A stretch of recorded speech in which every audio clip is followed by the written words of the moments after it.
La prison, c'est ma mémé qui m'y emmène, le mercredi. Ma maman, elle a bien vieilli. Je lui ai dit « T'as bien vieilli, ma petite maman ». Elle m'a souri et m'a dit que j'étais un bon petit. Bon, je sais pas. Mais petit, ça pour sûr, oui, je suis petit. J'ai 12 ans et je ne mesure qu'1,30 m. Ma maman, elle a encore perdu une dent. C'est la 3e depuis les 4 années où elle est en captivité. J'aime plus l'embrasser. Puis après, je regrette. C'est ma maman quand même. Mais aussi, ça lui fait de la peine de voir sa fille ainsi. Ses cheveux, on dirait de la paille, et sa peau du papier tout fripé, et elle sent pas bon non plus. Quand elle aimait mon papa, elle était jolie, ma maman. Pas jolie comme une star, mais jolie comme on aime qu'une maman soit, jolie et souriante, et aussi présente. Elle venait me chercher à la sortie de l'école. Elle parlait jamais aux autres mamans. Ça me plaisait qu'elle ne soit là que pour moi. Elle m'attendait avec un goûter.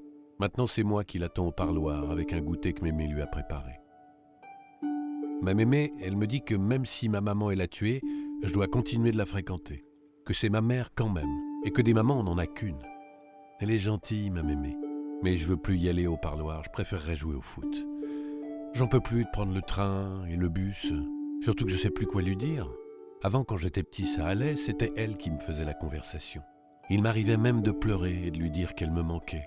Mais maintenant que le temps a passé et que je suis bien habitué à vivre avec mémé, je n'aime pas devoir lui répondre. Genre si j'ai bien travaillé à l'école, ou alors si j'ai une fiancée. Je voudrais aborder d'autres sujets, mais il paraît que je suis encore trop jeune pour lui pardonner d'avoir tiré sur mon papa. Je suis à l'âge où ça fait mal de plus avoir de père avec qui jouer au foot. Même si mémé fait tout son possible pour que j'aie une enfance équilibrée, c'est pas pareil. Quand j'évoque l'idée d'aller moins à la prison, mémé, elle se met à pleurer. Mon petit, je ne veux pas te contrarier, mais ta maman, elle a fait ça par amour. Si, ils l'ont bien dit au procès, elle avait des circonstances atténuantes. Regarde, moi je continue de l'aimer malgré tout, tu dois faire pareil. Voilà, c'est tout. C'est ainsi, c'est la vie. La vie de ma mère, c'est une sacrée tannée. J'aurais préféré qu'elle soit championne de ski. Ce qu'elle aurait été, j'en suis persuadé, si elle avait continué de fréquenter Jacques le moniteur, qui a aussi sa propre boutique de vente et de location de matériel alpin. Mais ma mère, elle a préféré traîner avec Marcel, qui ne rêvait que de s'évader. Je veux dire de s'évader grâce à une belle destinée. Alors que ma maman, mémé, elle n'arrête pas de me le répéter, elle avait les jambes pour bien skier. C'était la plus rapide de toute la vallée. Comme quoi, ça tient à peu de choses la fatalité. Un soir, un regard, un baiser, et vous vous retrouvez en prison. Entre-temps, elle m'aura accouché. Je suis fils unique, et c'est aussi bien parce que mémé avec d'autres enfants à s'occuper, je sais pas comment elle s'y serait prise et ça aurait été des trucs à me retrouver à l'assistance publique. Non, là, ma maman, je dois reconnaître qu'elle a vu juste de faire qu'un bébé. Mon père, il paraît qu'il en aurait voulu plus des enfants. D'ailleurs, ça ne m'étonnerait pas qu'il en ait eu d'autres dans le village, car le fils Amiot, tout le monde dit qu'il me ressemble. Et la mère Amiot, elle a jamais été effarouchée par mon père. Quand je serai grand, je veux pas m'occuper de réinsertion ni de prison. J'en aurai assez bavé. Je veux être gendarme. Gendarme avec une grosse moto. Cet après-midi, quand j'ai dit à ma maman le métier que je voulais faire, elle a levé les yeux au ciel, en souriant un peu. Gendarme ? Mais c'est pas un métier pour le fils d'une criminelle, mon chéri. On va te dire quoi à l'école de gendarmerie ? Que tu as choisi cette voie pour pouvoir remettre ta mère en prison ? Non, sois plutôt un aventurier, mon fils. Pars loin de ma fatalité. Explore le monde. Ne reste pas là à sonder le passé ou à rédiger des PV. Aie de l'ambition, mon enfant. Si j'ai tué, c'était aussi pour te libérer. Je comprends pas, je lui ai répondu. Ton père voulait nous briser, alors je l'ai éliminé pour te protéger. Me protéger ? Mais tu m'as pas protégé, regarde, je vis tout seul, sans parents chez mémé, qui est vieille et sourde. Ne complique pas, mon chéri, un jour je t'expliquerai. Explique-moi maintenant, maman. Non, je ne veux pas, tu es encore trop petit. Alors je m'en vais, viens mémé, on s'en va. Et si jamais j'avais hérité des gènes de la méchanceté de mon papa et de l'agressivité de ma maman? Et si un jour par colère je tuais mémé?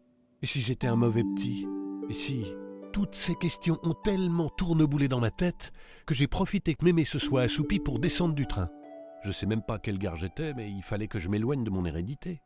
J'ai 12 ans, merde. Pendant que mes copains s'amusent aux jeux vidéo, moi, je dois promener dans les prisons mes gènes criminels. Arrêtez-moi, et je dis au chef de gare. Ma maman a tué mon papa et j'ai peur de tuer ma mémé. Arrêtez-moi, bon sang, avant que mon sang ne fasse qu'un tour. Arrêtez-moi, je vous en prie. Je suis trop malheureux et le malheur, j'en ai bien peur, ça fait toujours des dégâts. Le chef de gare m'a amené boire une orangeade. J'étais bien rougeau, il m'a dit plus tard au commissariat. Mémé est arrivée en fin de soirée, fatiguée, épuisée, pauvre Mémé. Je lui fais bien du souci. « Arrêtez-moi » j'ai crié au commissaire, « sinon je vais la buter, la vieille !»« Mais qu'est-ce qu'il y a, mon petit ?» a dit Mémé. « C'est la première fois que je le vois si énervé. D'habitude, c'est un bon garçon. »« C'est peut-être la prison, madame. C'est pas des fréquentations pour les jeunes. À son âge, il vaudrait mieux lui faire du sport pour qu'il se défoule. »« Du foot ! C'est du foot que je veux faire, monsieur le gendarme. »« Je suis pas gendarme, mon petit, mais policier. »« Ah, ne me faites pas chier, hein, je lui ai dit au commissaire. Sinon je fais comme ma mère, je vous bute. J'en ai la force et le courage, puisque je viens de son ventre et que je lui ressemble. » Oh, et puis monsieur des forces de l'ordre, arrêtez de me regarder comme ça, hein, en me faisant les méchants yeux. Hein. La prison, vous savez, je connais, ça me fait pas peur. Hein. Soudain, ma mémé s'est écroulée. J'ai ricané. Pour sûr, elle l'avait fait exprès, pour faire diversion et m'empêcher de recevoir une dérouillée. Bah non, je m'étais trompé. C'était impossible de la ranimer. Ma mémé tremblait sans pouvoir parler et encore moins respirer. Il a fallu appeler les pompiers. Quand ils sont arrivés, c'était trop tard. Mémé était morte. Alors là, je suis devenu fou. J'ai supplié de me faire enfermer. Vous avez vu que je répétais à n'en plus pouvoir. J'ai tué ma mémé, je le savais, je vous l'avais dit. Je vous l'avais dit que je répétais de plus belle. Ma mémé, je l'ai tuée. Ma mémé adorée, il faut m'enfermer. C'est Jacques qui m'a récupéré. Il m'a dit qu'il aimait toujours ma maman et que quand elle sortirait de prison, on formerait une famille tous les trois. Et que maintenant, j'allais devenir un peu comme son fils.